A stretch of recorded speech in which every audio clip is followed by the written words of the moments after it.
Hello and welcome. My name is Adjua Dodzi and you're watching an episode from adjuadodzi.com, the only spot for you to get this amazing advice to have this amazing career and an amazing life. And I've got an awesome A for your career Q.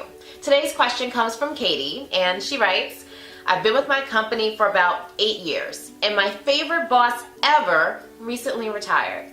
Now I have a new boss who's about my age but with less experience. Any advice to make sure I can have a great working relationship with her?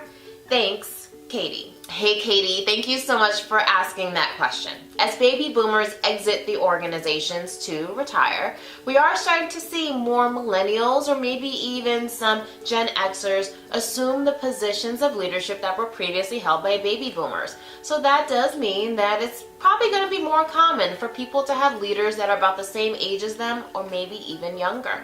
So I totally understand your question and can certainly understand why you'd have maybe a few questions. But before we get started, I just want to make sure that I level set with you a little bit about your expectations. Avoid any biases or stereotypes or prejudgments or maybe even a little bit of envy that you may have about this young leader being your boss. Just because they're a young leader doesn't mean that they're going to be a really sucky leader. They might be an amazing leader. So I'm just going to ask for you to take any prejudgments that you may have and push them to the side, including the prejudgment about less tenure, meaning that they may not be as strong of a leader. Now on the flip side, I want you to think about what you bring to the table. You have 8 years of experience in this organization. You probably know all the ins and outs. You probably know where all the dead bodies are buried. You probably got great insight for this new leader to tap into. So leverage that. See yourself as an asset for this leader because their success will be your success will be their success.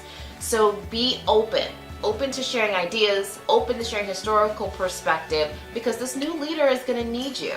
So definitely be there to support them. Now, as you think about this new leader is new, right? So they're probably going to have their own spin on things. And you know what, Katie? That's totally okay. Even though you may have ways of doing things that you feel work just fine, don't rock the boat, this new leader may see ways to be innovative and creative and be more productive or more efficient. So be open to her new ways of doing things, her new ideas, her creativity, because you never know how it's going to work out. It may exceed your expectations.